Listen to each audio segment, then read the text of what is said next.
제가 오래전에 어떤 책에서 읽은 이야기입니다.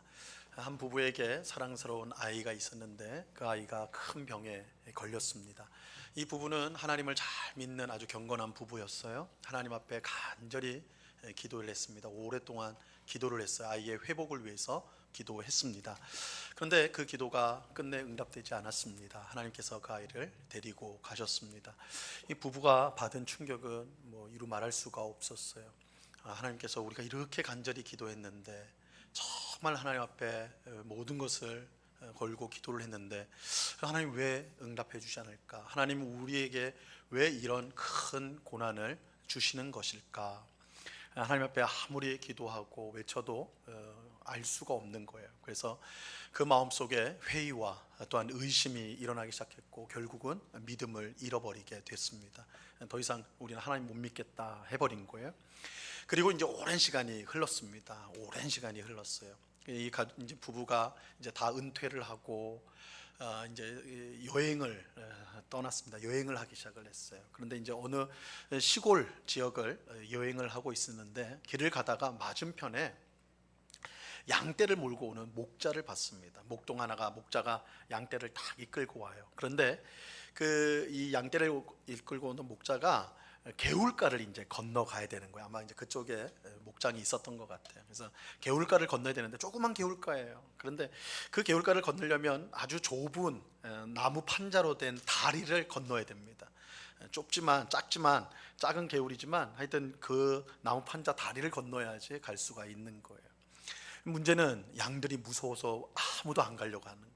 목자가 아무리 소리를 지르고 또 막대기로 막 엉덩이를 때려도 그냥 나 죽여라, 나 잡아먹어라 이런 식으로 하는 거예요. 그러니까 이 부부가 그 광경을 보고 굉장히 흥미롭잖아요. 그래서 야, 어떻게 저거 건너나, 어떻게 저 일이 될까 흥미롭게 쳐다보았습니다. 근데 목자가 한참 그렇게 애쓰다가 갑자기 양떼 사이를 막 돌아다니기 시작하는 거예요. 뭔가를 찾는 것처럼. 그래서 뭘 찾았는가 보니까 그 양떼 중에 가장 최근에 태어난 새끼 양, 아주 이제 갓 태어난 새끼 양을 찾았어요. 그러면 그 새끼 양을 새끼 양이니까 작을 거 아니에요. 크기가 크지 않을 테니까. 이 목자가 그래서 그 양을 딱 가슴에 딱 안았어요. 양들한테 다 보여주면서 딱 안았어요. 그리고는 목자가 그 좁은 그 다리를, 나무 다리를 확 건너버린 거예요. 확 건너버렸어요. 딱 건너서 딱 쳐다보니까 그 양떼 중에 양 한 마리, 큰 양 한 마리가 후다닥 건너가는 거야. 이전까지 아무도 건너지 않았던 양들인데 그냥 한 마리가 확 지나가 버려요. 어떤 양이겠어요? 어미양이요. 어미양. 아니 저놈이 내 새끼를 갖고 저기 갔으니까 눈이 뒤집어 버린 거예요. 그죠? 그래서 이전에는 막 두려워가지고 못 갔는데 지 새끼를 갖고 가니까 확 건너가 버린 거예요. 그러니까 이제 한 마리가 가니까 양의 특성이 그래요. 따라다니는 거거든요. 그러니까 양들이 졸졸졸졸 다 따라해가지고 다 건너버린 거예요. 그 광경을 지켜보던 부부에게 큰 깨달음이 왔어요. 큰 깨달음이 왔어요. 자신들이 오래전에 잃었던 아이 생각이 난 거예요. 아이 생각이 났어요.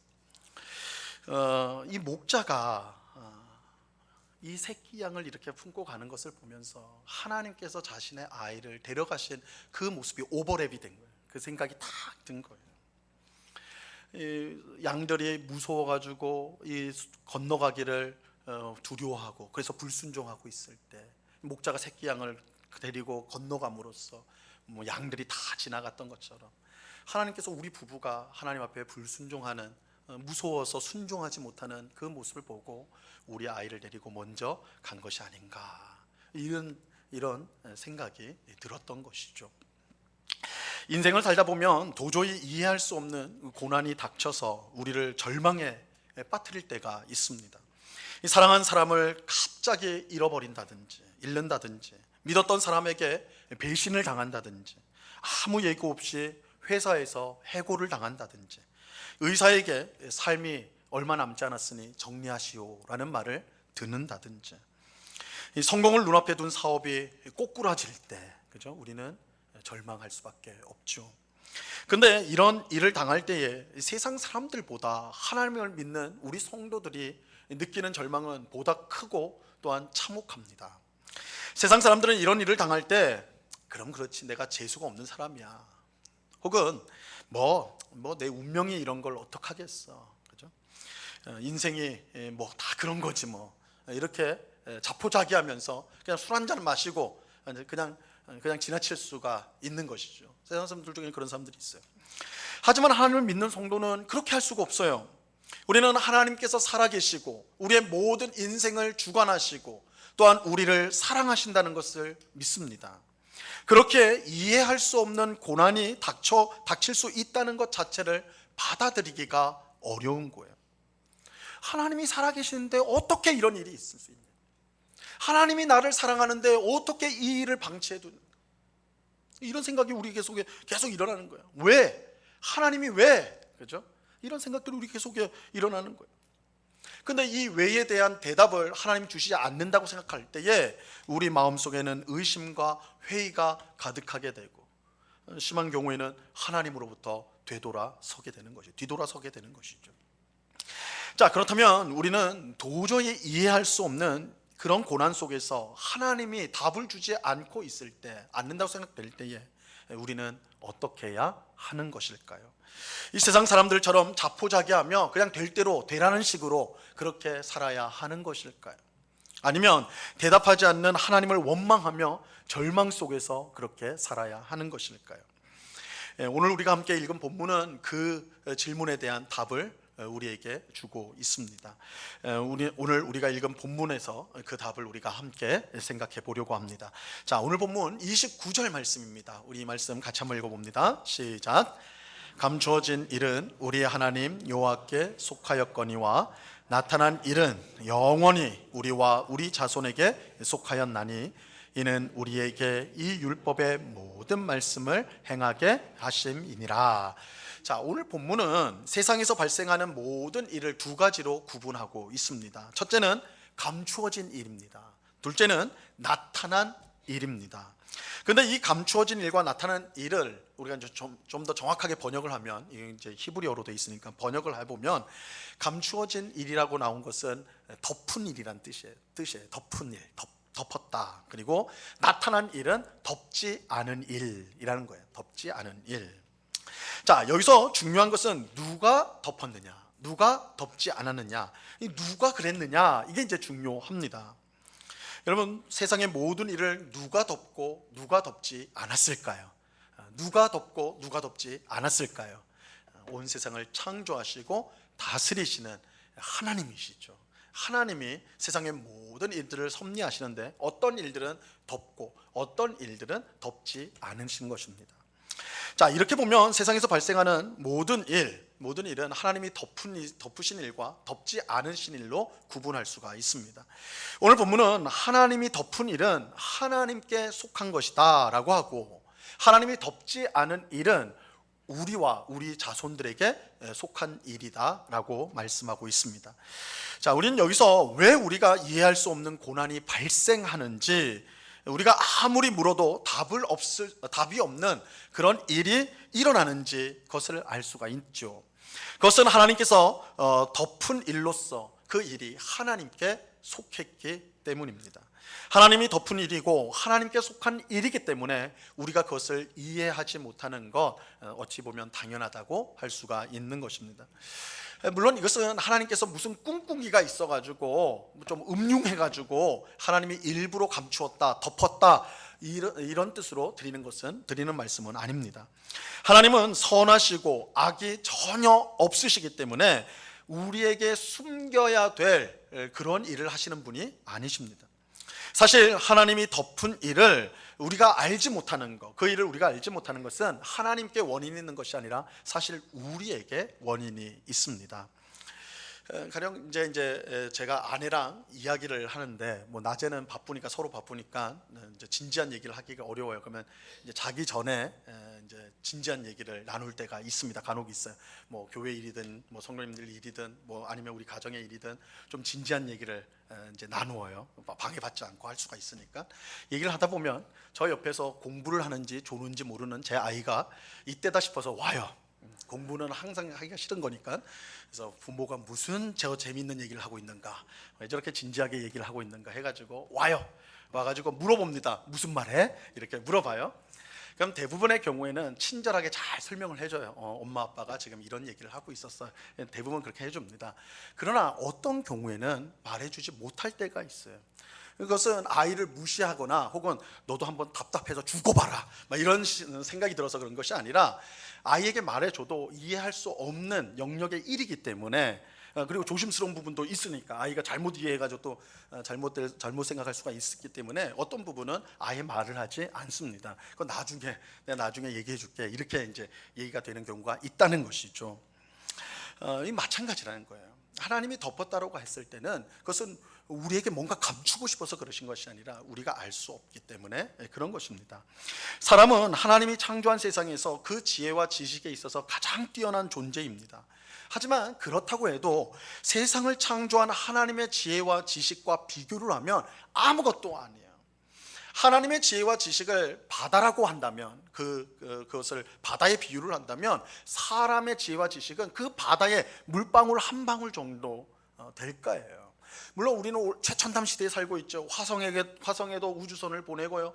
지금 우리 몸의 질병 중에 정복하지 않은 질병이 이제 많이 남지 않았다고 그러죠. 그런 것만 생각하면 로봇, 인공지능 막 이런 거 생각하면 이야 사람의 지혜와 지식이 얼마나 대단한가 생각하지만 세상을 창조하시고 우주 만물을 지금도 다스리는 하나님의 지혜와 지식과 비교를 해보면 사실 아무것도 아니라는 거예요. 그 간격의 차이라는 것, 하나님과 우리 사람의 지혜와 지식의 그 간격의 차이라는 것은 하늘과 땅 차이예요.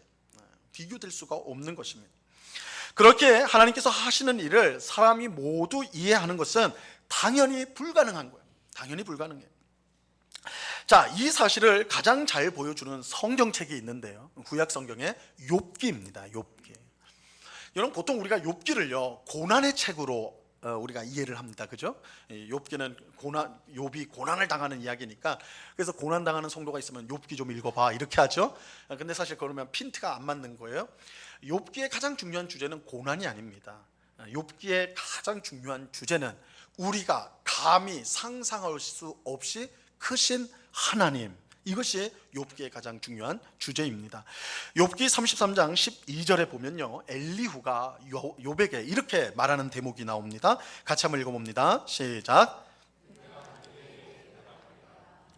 말해 그대가 의롭지 못하니 하나님은 사람보다 크심이니라.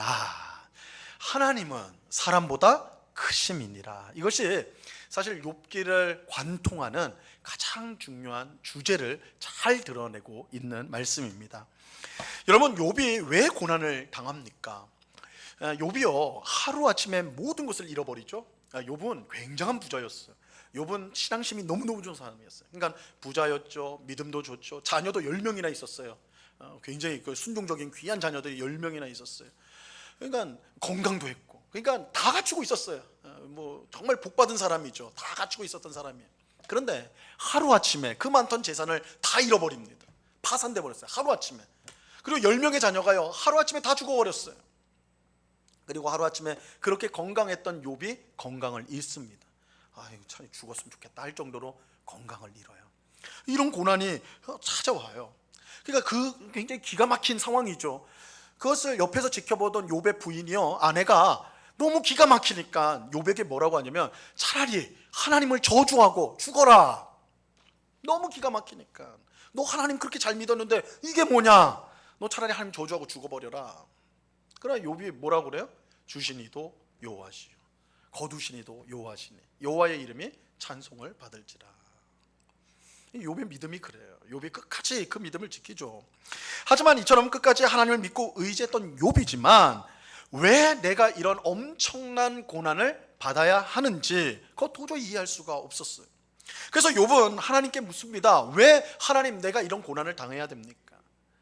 하나님 왜 내가 이런 끔찍한 고난을 당해야 합니까? 이유가 뭡니까?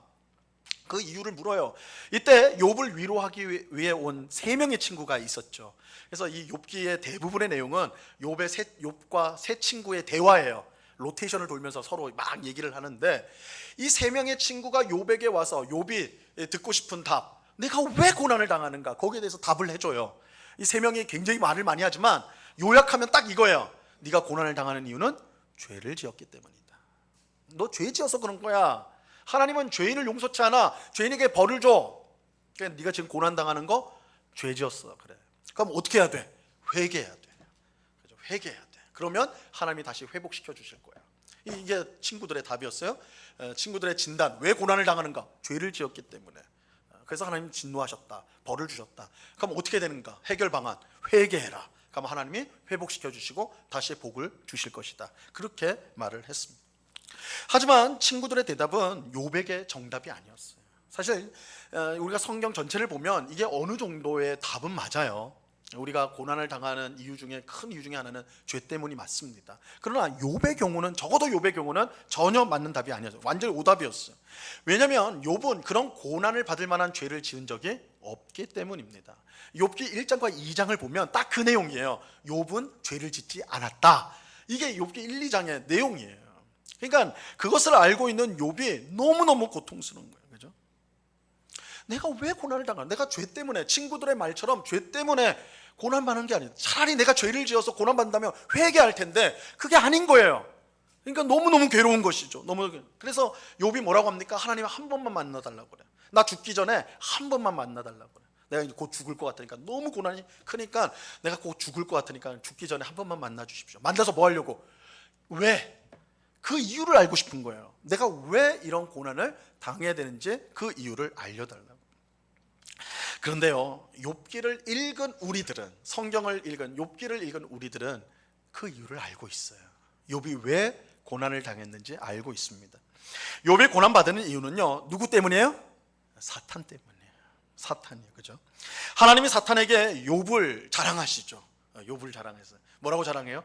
야, 사탄아, 욥 좀 봐봐. 욥 좀. 욥처럼 정직하고 하나님을 경외하고 악에서 떠난 자가 이 세상에 어디 있느냐? 야, 이 욥은 진짜 나의 사람이야. 너무너무 자랑스러워. 이걸 했어요. 근데 사탄은 어떤 존재예요? 남이 잘 되는 꼴을 못 보는 존재죠. 그죠? 딴지를 겁니다. 에이, 하나님, 욥이 그렇게 믿음 좋은 거는 이유가 있죠. 하나님께서 복을 줬잖아요. 잘 살게 해줬잖아요.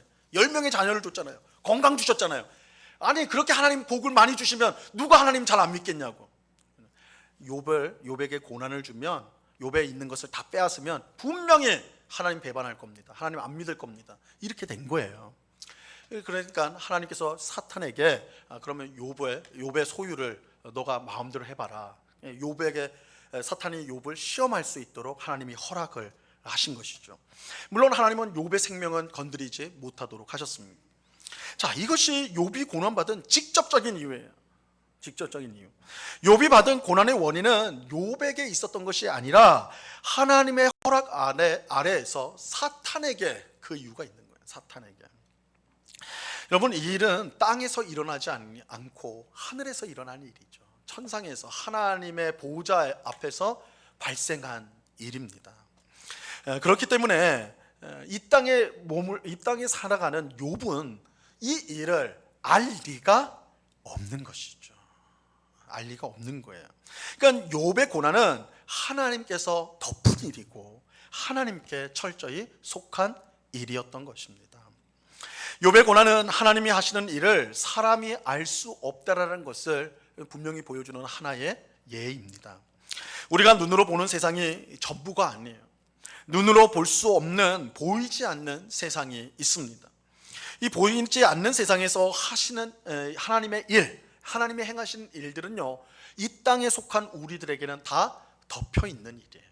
덮어진 일이에요. 그렇게 우리는 그 일을 알 수가 없는 것입니다. 이게 이제 덮어진 일에 대한 내용이에요. 그런데 우리가 알아야 될 가장 중요한 사실은 이겁니다. 하나님이 하시는 일을 우리가 모두 알 수 없지만 꼭 우리가 알아야 될 것, 우리가 반드시 알아야 될 것은 하나님이 다 알게 해 주신다는 거예요. 다 알게 해 주셨다는 거예요. 자, 이것이 오늘 본문 29절 하반절이 우리에게 가르치는 내용입니다. 하반절이 이렇습니다. 나타난 일은 영원히 우리와 우리 자신에게 속하였나니 이는 우리에게 이 율법의 모든 말씀을 행하게 하심이니라. 하나님은 자신이 하는 모든 일을 덮어두지 않으세요. 야, 이건 내가 하는 거니까 너희는 상관하지 마. 그렇게 하지 않으세요. 우리가 알아야 될 일들은 다 알려주십니다. 하나님은 분명 우리가 파악할 수 없는 신비한 분이시지만 동시에 자신을 우리의 수준으로 낮추어서 우리가 알아야 될 모든 내용을 나타내 보이시는 분이십니다. 이처럼 하나님께서 우리에게 자신을 나타내시는 것을 우리는 계시라고 불러요. 계시. 계시라고 합니다. 이 계시란 말은 우리가 평소에 잘 사용하지 않는 말이죠. 그래서 우리가 잘 사용하지 않고 물론 요한계시록 계시가 있지만 성경책 이름에도 있지만 잘 안 사용해요. 누가 계시라는 말 잘 사용합니까? 이단들, 그죠? 저 산에 올라가서 막 몇 날 며칠을 금식하고 기도했더니 계시가 떨어졌다고, 그죠? 내가 아무도 모르는 계시, 성경에도 없는 계시를 내가 받았다. 이럴 때 이제 계시라는 말을 많이 쓰죠. 그러다 보니까 우리 정통 교인들이 이 계시라는 말을 좀 거북하게 생각을 해요. 하지만 이 계시라는 말은 굉장히 중요한 의미가 그 속에 담겨져 있습니다. 계시는 하나님께서, 우리가 알 수 없는 하나님께서 스스로 자신의 속에 있는 것을 열어서 보여주셨다라는 뜻이에요. 계시는 하나님께서 자신을 열어서 보여주셨다, 보여주신 것, 그것을 계시라고 말합니다. 오늘 본문은 이 계시를 나타난 일이라고 표현하고 있는 거예요. 덮지 않은 일, 나타난 일이라고 계시를 말하고 있는 것입니다. 하나님의 계시는 우리와 우리 자신에게 속해 있습니다. 즉 우리를 위해 주신 것이에요. 우리는 계시를 통해 하나님이 누구신 줄 알고 하나님의 뜻이 무엇인지 알며 하나님이 우리에게 원하는 삶이 무엇인지를 알 수가 있습니다. 그리고 하나님의 계시를 가장 명확하게 보여주는 것이 바로 성경입니다. 여러분이 다 가지고 있는 성경이에요. 사실 하나님의 계시는 여러 방식으로 우리에게 전해졌어요. 여러분, 아담과 하와는 어떻게 계시를 받았습니까? 하나님이 직접 나타나셨죠. 아담아 하와야 하고 에덴 동산에 직접 오셨잖아요. 나타나심으로 자신을 보여주셨어요. 아담과 하와에게는.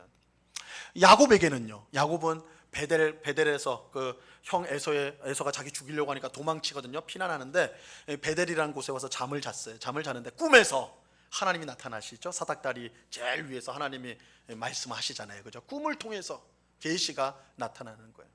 또 모세는 어땠습니까? 모세는 시내산에 올라가서 하나님이 직접 쓴 십계명을 직접 쓴 두 돌판을 받았죠. 두 돌판이 계시의 도구였던 것입니다. 하나님은 이처럼 직접 나타나심으로, 꿈으로, 환상으로, 음성으로, 십계명을 쓰는 돌판 등으로 자신의 뜻을 계시하셨어요. 근데 문제는 뭐예요? 이런 것들은요, 없어지거나 변형되거나 왜곡되기가 너무나 쉬워요. 여러분, 십계명이 어디 있습니까? 지금 대형 박물관에 있습니까? 어디에 있어요? 없어요. 사라졌습니다. 그죠? 그리고 우리가 꿈이나 환상을 통해서 계시를 받는다고 할 때 그것은 우리 자신이 죄에서 자유롭지 못하기 때문에 왜곡되거나 오해될 가능성이 너무너무 많아요. 그래서 하나님께서는요, 자신의 계시를 가장 안전하게 전해질 수 있도록 문자로 기록하게 하셨어요. 그게 바로 성경이에요. 성경. 여러분 가지고 있는 성경이 얼마나 귀한 건지 몰라요. 하나님이 택한 가장 확실한 계시를 전달하는 수단이 성경입니다. 성경. 하나님은 모세와 다윗과 선지자들 그리고 사도들을 통해서 계시를 글자로 기록하여 성경에 담으셨습니다. 그래서 우리는 성경을 통해 창조로부터 마지막 날, 이 세상의 마지막 날까지 하나님이 우리를 위해 주신 말씀과 하나님이 행하시는 모든 일들을, 우리가 알아야 될 내용들을 그곳에 기록하셨습니다. 우리는 성경을 통해 하나님의 뜻이 무엇이고 그 뜻대로 어떻게 순종하면서 살아야 될지를 배울 수가 있습니다. 이런 이유로 오늘 본문에서 나타난 일은 영원히 우리와 우리 자손에게 속한 것이다 라고 하면서 뭐라고 말씀하냐면, 이는 우리에게 이 율법의 모든 말씀을 행하게 하심이니라, 이렇게 말씀하고 있는 거예요. 그래서 우리에게 나타나신 일, 그죠? 하나님이 덮지 않고 보여주신 것, 그 계시, 그건 왜 그렇게 했느냐? 하나님의 뜻을 알고 하나님의 말씀에 순종하도록 하기 위해서 그렇게 했다는 거예요. 그러므로 우리는 하나님께서 덮으신 일이 아니라 덮지 않은 일, 나타내신 일, 즉 계시하신 것에 항상 주목해야 합니다. 특히 하나님께서 성경을 통해 명확하게 보여주시고 알려주신 하나님의 뜻에 우리는 집중해야 돼요. 집중해야 됩니다. 하나님이 보여주신 것에는 관심이 없고 덮으신 것에 관심하는 것은요, 결코 지혜로운 일이 아닙니다. 그것은 하나님보다 우리 자신을 더 지혜롭게 여기는 교만이에요. 그런 사람은 하나님이 덮으신 것을 알아내기는커녕 교만과 무지의 영원한 어둠 속에서 방황할 수밖에 없는 것입니다. 여러분, 이단들이 왜 이단들이에요? 하나님이 덮은 일을 억지로 그거를 알려고, 깨달으려고 막 시도하는 거예요. 그리고 근데 알 수가 없거든요. 그러니까 자기가 그냥 생각하는 대로, 느끼는 대로 이게 하나님의 계시다 이렇게 엉터리로 주장하는 거예요. 이단인 거예요, 이단. 우리는 우리가 알고자 하는 것이 아닌 하나님이 보여주신 것에 집중해야 돼요. 우리는 우리의 무지와 지혜가 없다는 것을 인정해야 됩니다. 우리는 하나님께서 무한히 지혜로우시고 또 지혜롭다는 것을 인정하고 하나님이 계시하신 것을 겸손히 배우고 알아가야 하는 것입니다. 그럴 때 교만과 무지의 영원한 어둠 속에서 방황하지 않고 오히려 빛 가운데에 주님의 뜻에 순종하며 주신 사명을 이루는 복된 삶을 살아갈 수가 있게 되는 것입니다. 사도행전 1장에 보면요, 제자들이 부활하신 예수님을 만나서 질문을 합니다. 근데 예수님이 이제 곧 하늘로 올라가시거든요. 이제 떠나신단 말이에요. 그러니까 제자들이 가장 궁금한 거를 질문을 해요. 그게 뭐냐? 사도행전 1장 6절 말씀입니다. 같이 읽습니다. 시작. 그들이 모였을 때에 예수께 여쭈어 이르되 주께서 이스라엘 나라를 회복하심이 이때니까 하니. 제자들이 뭘 물었어요? 이스라엘 나라의 회복이 이때입니까? 지금입니까? 이거를 물었어요.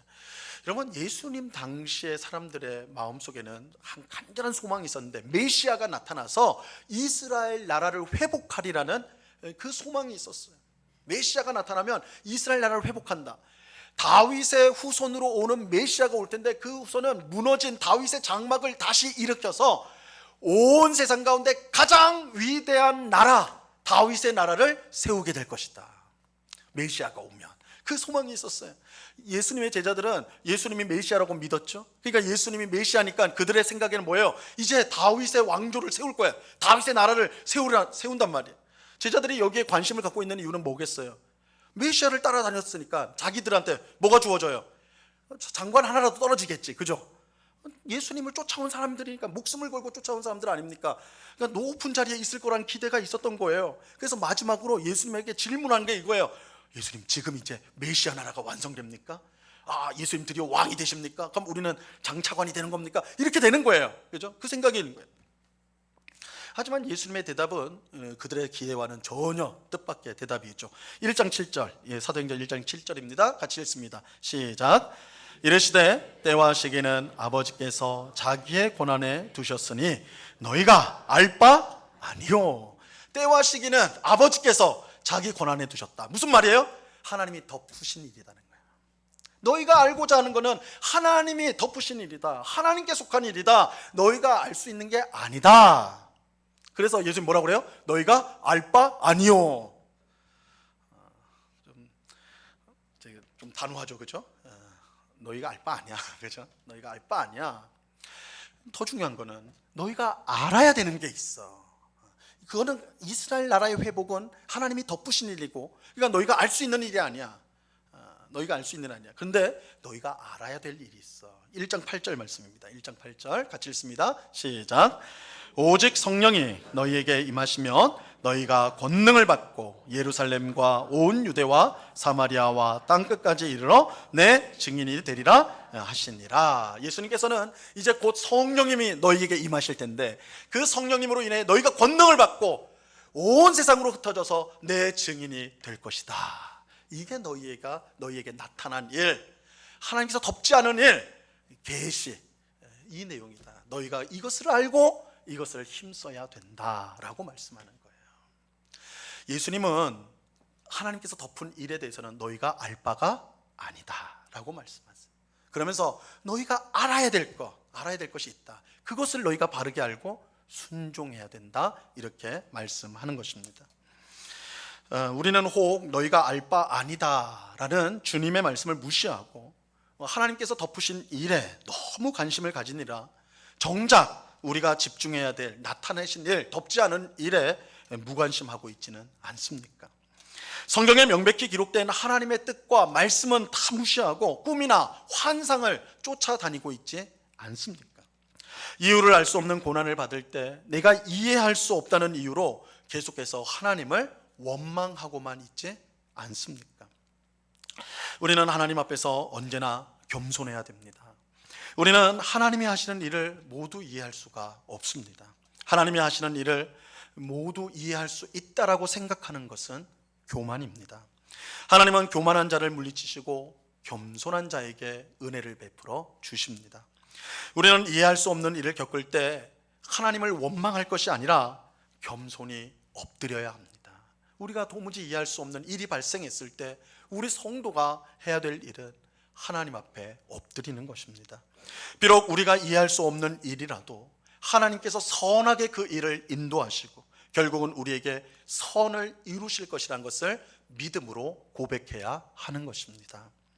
우리는 하나님을 이해해서 아는 것이 아닙니다. 하나님을 이해했기 때문에 아는 것이 아닙니다. 우리는 하나님을 믿음으로 이해하게 되는 것입니다. 가장 위대한 신학자로 추앙받는, 인정받는 어거스틴, 초대교회의 어거스틴, 위대한 신학자 어거스틴이요, 설교 시간에 이렇게 말을 했어요. 믿으십시오. 믿으십시오. 그러면 이해하게 될 것입니다. 믿으십시오. 그러면 이해하게 될 것입니다. 사실 우리가 보통 아는 것은 거꾸로예요. 이해를 해야지 믿는 거죠. 이해를 해야지 아는 거죠. 그죠? 먼저가 이해돼야 되는 거예요. 물론 우리 학생들 가르칠 때 그냥 외워 임마 이러기도 하지만 그건 바람직한 학습 방법은 아니죠. 이해를 한 다음에 아는 거죠. 그래야지 그 지식이 참된 거 아닙니까? 그러나 하나님을 신앙하는 것은 그것이 뒤집힙니다. 그 이유는 간단합니다. 우리가 하나님을 우리 힘으로 알 수가 없습니다. 오히려 하나님은 우리가 믿음으로써 하나님을 이해하게 됩니다. 하나님을 믿음으로써 믿음의 고백 가운데 하나님이 행하시는 일들을 우리가 받아들일 수가 있게 되는 것입니다. 혹 이해할 수 없는 고난으로 인해 하나님을 원망하는 분이 계신다면 우리의 무지와 지혜 없음을 인정하고 하나님 앞에 겸손히 엎드리시기를 바랍니다. 그리고 비록 우리는 알지 못한다고 해도 하나님은 여전히 우리에게 선하시고 신실하시고 우리를 사랑하신다는 사실을 믿으시기를 바랍니다. 그럴 때 우리 마음에 가득 찬 의심과 원망의 안개가 조금씩 걷히고 주님의 사랑과 진리의 빛이 우리의 삶을 환하게 비추는 것을 경험하게 될 것입니다. 또 우리는 하나님께서 덮으신 일이 아니라 덮지 않고 나타내신 일에 관심을 가져야 돼요. 우리 성도가 힘써야 될 것은 감춰진 일이 아니라 하나님께서 드러내신 일이에요. 우리에게 알게 하신 일이에요. 특히 성경을 통해 알려주신 하나님의 말씀과 뜻을 항상 배우고 순종해야 됩니다. 그것이 오늘 우리와 우리 후손들이 항상 힘써야 될 복된 일인 것입니다. 오늘 예배하는 우리 모두가 이해할 수 없는 고난을 받을 때에 겸손히 엎드려 선하시고 신실하시고 우리를 사랑하시는 하나님을 믿음으로 고백할 수 있기를 바랍니다.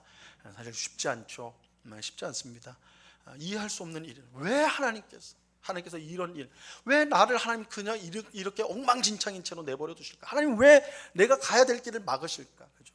그럴 때 답이 없는 그런 상황에 있다 보면 너무나 고통스럽고 괴롭죠. 그런데 그때 우리 성도가 해야 될 것은 하나님 앞에 엎드리는 것입니다. 하나님의 지혜로우심, 하나님의 선하심, 하나님의 신실하심, 하나님께서 우리를 사랑하셔서 결국 복된 자리로 이끄실 거라는 것을 우리가 믿음으로 고백하고 엎드려 있는 것입니다.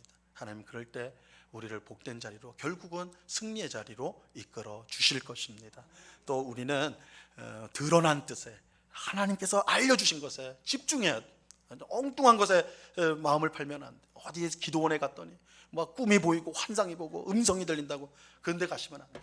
성경을 다 갖고 있는, 하나님이 주신 말씀 명백하게 있는데 다른 데로 가지 말고, 우리 다음 시간에 보게 될 거예요. 하나님의 말씀이 멀리 있는 거 아니다. 여기 있다. 그렇죠? 우리가 하나님보다 지혜로우려고 하지 말고 하나님이 주신 말씀, 하나님의 보여주신 명백한 뜻을 우리가 항상 배우고 듣고 순종하기를 힘쓰는 것, 그것이 우리가 해야 될 일이라는 것, 복된 일이라는 것을 기억하는 우리 되시기를 바랍니다. 이 은혜가 오늘 예배하는 우리 모두에게 충만히 임하기를 우리 주님의 이름으로 간절히 축원합니다. 기도하겠습니다. 하나님 아버지 감사합니다. 주님, 우리가 인생을 살면서 정말 예상치 못한, 생각지도 못한 고난을 직면할 때가 있습니다. 하나님을 믿는 우리로서는 하나님 어떻게 이럴 수가 있습니까? 하나님 왜 도와주지 않습니까? 하나님 왜 막아주지 않습니까? 하나님 왜 아시면서 그대로 두십니까? 이렇게 답답한 마음으로, 또한 분노로 하나님 앞에 나올 때가 있습니다. 주님, 오늘 주신 말씀을 우리 마음속에 잘 새길 수 있기를 바랍니다. 하나님이 하시는 일 우리가 모두 알 수가 없습니다. 이해할 수 없습니다. 그래서 그것이 우리에게 위협이 되는 것이 아니라 오히려 하나님은 우리가 알지 못하더라도 우리를 복되게 이끌고 인도하고 계십니다. 주님의 때에, 주님의 때가 이르면 모든 것이 아름답게 드러나게 될 것입니다. 지금 그 고난 가운데 있는 성도라면 오늘 말씀을 꼭 부여잡고 하나님 앞에 엎드리며 주님의 때가 이루어지기를 기다릴 줄 아는 그런 은혜를 경험하게 하여 주시옵소서. 또한 하나님께서 우리에게 이미 보여주신, 나타내신, 계시하신 이 성경을 통해 우리에게 알려주신 귀한 말씀들 무시하지 않고 소홀히 하지 않고 오히려 이 말씀들 늘 배우고 마음에 새기고 순종하여서 하나님이 주시는 귀한 은혜의 복을 우리와 우리 후손들이 계속해서 누릴 수 있도록 함께하여 주시옵소서. 우리 주님께 감사하며 예수 그리스도 이름으로 기도드리옵나이다. 아멘.